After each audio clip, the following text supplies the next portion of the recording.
मध्य प्रदेश तक है। मध्य प्रदेश के करोड़ों लोगों की भरोसेमंद आवाज। मध्य प्रदेश तक न्यूज, खबर तो दिखेगी, अंजाम चाहे जो हो। नमस्कार, आदाब, सलाम। मैं हूं इस्लाम और आप देख रहे हैं मध्य प्रदेश तक।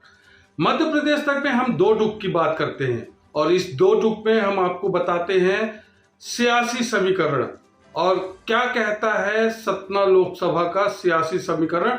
इसको लेकर हमारा एक विशेष कार्यक्रम होता है। इस कार्यक्रम में हम आपको राजनीतिक की हर एक गतिविधियों से वाकिफ कराते हैं।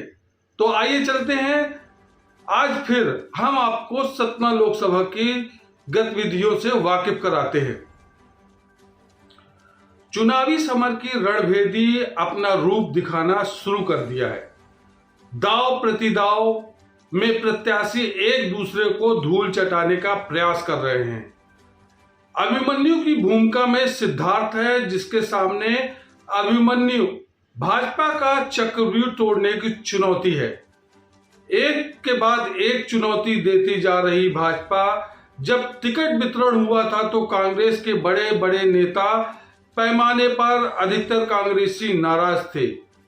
एक छवि खराब करने की कोशिश की, उसी छवि से आगे निकलने की कोशिश डब्बू ने भी की और चुनाव प्रचार तक आ पहुंचे। लेकिन भाजपा ने इस पूरे लोकसभा चुनाव को लेकर एक और रणनीति या चक्रव्यूह तैयार कर दिया है, जिससे डब्बू चारों खाने चित नजर आएंगे। डब्बू को अंतिम समय में ऐसा भाजपा का चक्रव्यूह चलेगा कि डब्बू को संभलने का मौका भी नहीं मिलेगा। उससे पहले 2014 की कहानी थोड़ा याद करिए। 2014 की कहानी जब नारायण त्रिपाठी कांग्रेस के हुआ करते थे और कांग्रेस की ओर से दिग्गज नेता अजय सिंह राहुल चुनावी मैदान पर थे। दोनों की स्थितियां को देखकर लग रहा था कि अजय सिंह राहुल गणेश सिंह का विजय रथ रोक देंगे, लेकिन अंतिम समय में परिस्थितियों ने पासा पलटा और कांग्रेस के नारायण भाजपा में आ गए और स्टार प्रचारक के रूप में मैहर पहुंची अभिनेत्री अमीषा पटेल कब मैहर की धरती से होते हुए सतना पहुंच गई और सतना से उड़न खटोला में बैठकर कब रवाना हो गई पता ही नहीं चला। और रोड शो जो करना था, उसके बाद रोड शो और तमाम कार्यक्रम धरे के धरे रह गए। यूं कहूं कि सारे कार्यक्रम फ्लॉप हो गए। अजय सिंह राहुल तब को बड़ा झटका लगा। वह स्थितियों को संभलने से पहले ही कुछ भाप ही नहीं पाए और कुछ इस तरह से रणनीति ने भाजपा ने इस बार भी बना रखी है और उस स्थिति का अंजाम क्या होगा देश के ये देखने को मिलेगा। कमोवेश कुछ स्थिति इस बार भी भाजपा ने बना रखी है। जब लोकसभा के चुनावी समर में अपनी कैंपेनिंग के दौरान देश के गृह मंत्री अमित शाह का सतना दौरा होगा, उस टाइम पे भाजपा ने जो रणनीति बना रखी है, उस रणनीति को देखते हुए तो कम से कम ये कहा जा सकता है कि कांग्रेस के प्रत्याशी चारों खाने चित नजर आएंगे। ये फिर यूं कहूं कि भाजपा के चक्रव्यूह से अभिमन्यु रूपी सिद्धार्थ निकल पाएंगे या नहीं, यह कहना बहुत मुश्किल है, क्योंकि जिस तरह की रणनीति के तहत अमित शाह पूरी प्लानिंग रच चुके हैं या फिर गणेश सिंह पूरा चुनाव रच चुके हैं, वो बड़ा ही दिलचस्प होने वाला है।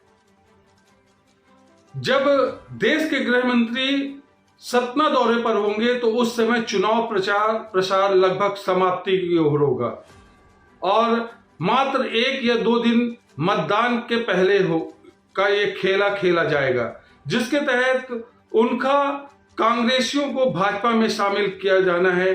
कांग्रेसी जो व्यू रचना है वो बनाने में लगे हुए हैं। अगर ये दिग्गज बीजेपी में शामिल होते हैं तो कांग्रेस की रणनीति धरी की धरी रह जाएगी और डब्बू को संभलने का मौका भी नहीं मिलेगा, जिसमें मैहर जिले के वायोवृद्ध कांग्रेसी नेता हैं। वहीं सतना जिले के 2 बड़े ब्राह्मण नेता भी शामिल हैं। जिसमें एक तो कांग्रेस के मुखिया के रूप में है, तो दूसरा कई बार विधानसभा और लोकसभा का चुनाव तक लड़ चुके हैं। कमोबेश यही स्थिति रीवा में भी नजर आ रही है।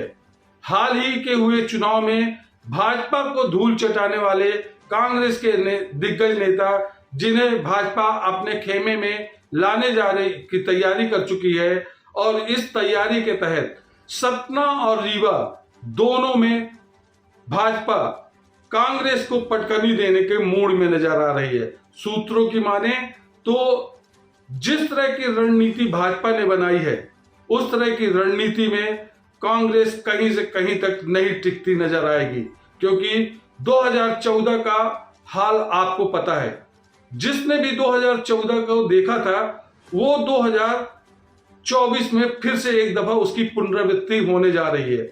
आपको याद होगा 2014 में गणेश सिंह का विजय रथ रोकने के लिए कांग्रेस ने अपने दिग्गज नेता अजय सिंह राहुल को मैदान में उतारा था, और स्थितियां लगभग ऐसी थी कि यह कहा जा रहा था कि कौन किस करवट बैठेगा, कोई असंभव नहीं था। लेकिन परिस्थितियों ने अपनी करवट बदली थी, और कांग्रेस के नारायण, जो कि उस टाइम पे कांग्रेस से विधायक थे, उन्होंने पाला बदला और भाजपा की तरफ रुख किया, और मैहर से रिकॉर्ड मत प्राप्त किए थे सांसद गणेश सिंह ने, और लगभग 8000 मतों से विजय श्री प्राप्त की थी।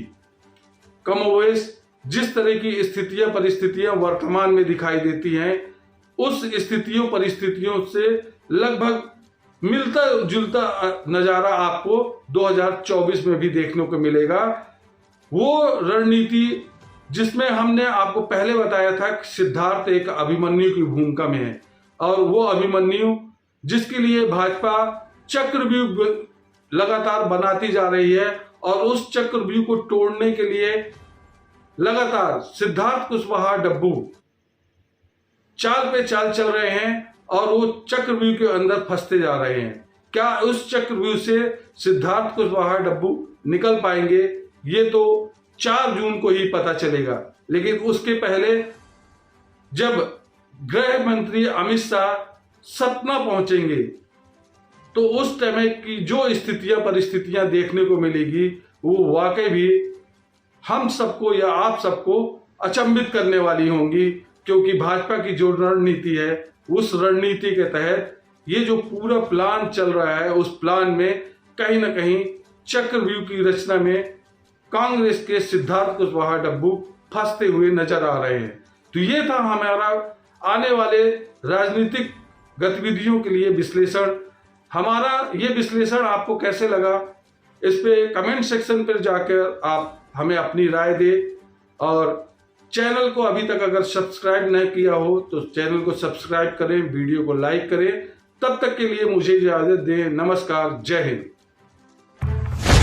न बेमतलब के मुद्दे,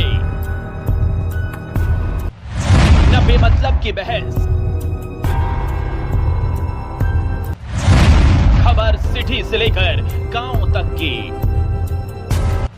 संसद से लेकर सड़क तक की, मध्य प्रदेश तक है। मध्य प्रदेश के करोड़ों लोगों की भरोसेमंद आवाज, मध्य प्रदेश तक न्यूज। खबर तो दिखेगी, अंजाम चाहे जो हो।